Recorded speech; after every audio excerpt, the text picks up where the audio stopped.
विद्यार्थी मित्रांनो, मी Sarika, Leela Madhav medical guidance centre Nashik. तर आज आपण बघूया डबल ACCC BMS फर्स्ट आणि सेकंड राऊंडचा कट ऑफ।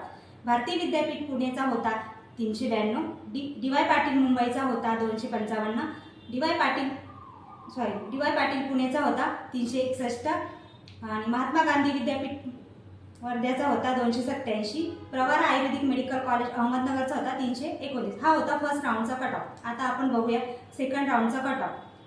भारतीय विद्यापीठ पुणेचा होता 372, DY पाटील मुंबईचा होता 267, महात्मा गांधी विद्यापीठ वर्ध्याचा होता 272, DY पाटील पुणेचा होता 332 आणि प्रवारा मेडिकल आयुर्वेदिक कॉलेजचा होता 325। हा होता सेकंड राऊंडचा कट ऑफ। जर तुम्हाला हा व्हिडिओ महत्त्वपूर्ण वाटला असेल तर तुमच्या गरजू मित्रांपर्यंत नक्की शेअर करा, आपल्या व्हिडिओला लाईक करा, चॅनलला सबस्क्राईब करा। भेटूया आपण नेक्स्ट व्हिडिओमध्ये। थँक्यू, धन्यवाद।